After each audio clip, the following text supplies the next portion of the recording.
Welcome back, Lions. We're off to a great start for this school year, and I am Caleb Moffitt. Greetings and beyond, and I'm Jessica Gerber. And this is The Den.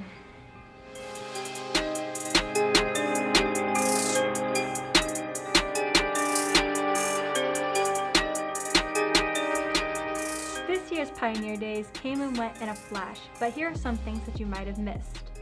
Our FFA department won Best Theme, and in the art showcase, Annie Arrington won first place, closely followed by Mackenzie Mitchell in second place, and in third place came Azura Garcia in the end. Our FFA students also participated in the Hooks Livestock Show Saturday night, where Julie Shirley took first place, Brangus and reserve champion. Varsity football seems to be off to a great start this year as they competed very well in their last two scrimmages over the past weekends. Be sure to come out tonight and Paul Pewitt at 7:30 to watch them play.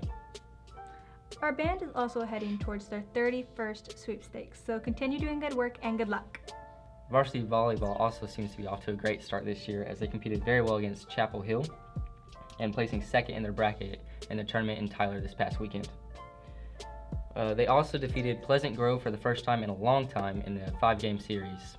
Varsity, JV1 and JV2 will be playing Pittsburgh at home on September 3rd at 4:30, so be sure to come and support them. And congratulations on y'all's wins so far, and keep up the good work. Here's our interviews with Coach Houston for the volleyball team, done by our very own Caleb. I'm here with Coach Houston, and we're going to be talking about the volleyball season this year. All right, so how did this past tournament go? Oh, well, we did well. We got second in our bracket, and we had to overcome some adversities. We had a couple of injuries happen, and we're able to fight back and get a couple of wins out of this past weekend. That sounds great. So how did it feel to beat Pleasant Grove? Oh, it was euphoric for us. We battled. It took us the whole 5 sets, but to come out on top against a team we haven't probably beaten about 10 years, that's an accomplishment for us. So what do you think about the new coach, Mason? I think she's phenomenal. She comes in and she's a veteran to coaching and she's a veteran to volleyball, but she's still young enough to get out there and practice with us, and she brings a whole new aspect, a whole new just knowledge to practices and to games. So it's been great having her along with us for this ride. I hope she enjoys us as much as we enjoy her having to be with us. So what do you hope to bring back from last year over to this year? Something that we've built in this program is tradition. Traditionally, we have now been successful in winning never graduates. So that's what we hope to bring back from year to year, is just that tradition and making playoffs and making a good run during playoff season. So.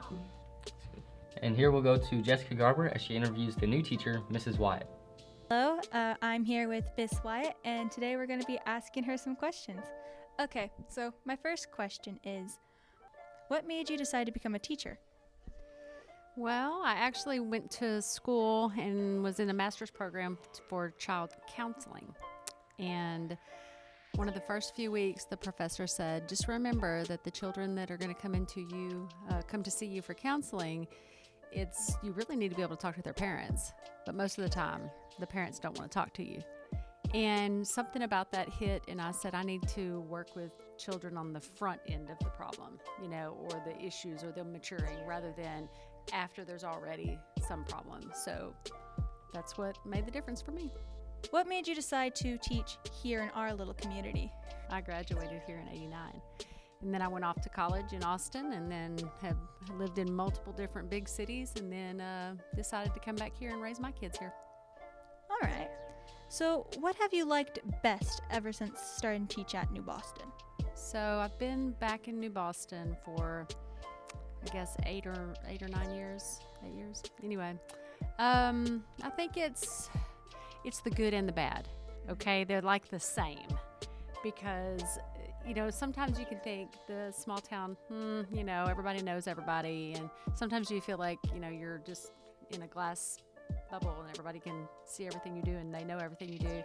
But at the same time, that's also a beautiful thing. I've lived in a bigger city where you don't know everybody and you don't know what's going on with people and you can't be there for them. So there's that opposite side of it too. So I guess the good is the bad.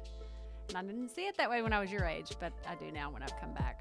Well, we thank you for spending some of your time to answer some of our questions that we have, and we hope that you continue to enjoy teaching here at our little high school. That's all. Bye. He's back. You know him. You love him. Here's our interview with Coach Waltz, also done by Caleb. All right, so I'm here with Coach Waltz, and we're going to do an interview about the football season so far. So, how has y'all season been so far? It's been good. Been a lot better. You know, in our scrimmages, we've we outscored New Diana, went against a hard gunner team that's ranked number 2 in the state, and held our own versus them. So we've been doing real well. JV's been doing awesome. That's pretty good. So, do y'all have any upcoming players on the field, or has the team been doing great as a whole? Yeah, we have some upcoming players, but you know, I'm not going to sit here and try to call anybody out, because you know, our whole thing is we got to be one team, and we got to each just kind of be there for each other. Every person has to be a part of this. It doesn't matter from 7th grade all the way through. We all got to be a part of this and just be one team. If we become that, we're gonna be great. So, how do you feel about this season? I'm doing good. Yeah, I feel good about this season. I think the kids are buying in. That's the biggest thing. I think there's some trust there between the kids and the coaches, and I feel great about this season. They're working hard. They're doing everything we ask them to do, and I think it's going to be good. Sounds like a good season. And for our last interview, here is Lizbeth Romo interviewing our drum majors, Hillary and Sam. Okay, so I'm here with this year's drum majors, Hillary Englehart and Sam Martin, and I'm going to be asking them a few questions. So how do you think the freshmen are doing so far? I'm letting you do this one. I think the freshmen, they're doing really good so far, considering, you know, they had to learn all these different fundamentals and hard music, but they're doing pretty good with what we have right now. All right. So what expectations do you have for the upperclassmen this year? Well, obviously, I just want to continue the sweepstakes and get ones at UAL. But then it'd be really awesome to go back to state in San Antonio if we could. All right. And so that would be our goal, to go back to San Antonio? Yes. All right. Well, that's all I have today. And other great news, this weekend is a 3-day weekend. So remember, sleep in on Monday, don't come to school, and enjoy the rest of your day off, and stay safe. Don't forget about Spirit Week next week. Tuesday will be bedtimes for the Bears Day, so be sure to wear your favorite pajamas. Wednesday will be Out of This World Lions Day, so try to wear anything space themed or aliens, something like that. Thursday will be Taking Back the Bears Day, so wear your favorite decade. And Friday will be Pride Day, so be sure to show your lion pride by wearing maroon and gold. And that's all we have for you for now. We thank you so very much for watching, and we hope to see you next time. Later.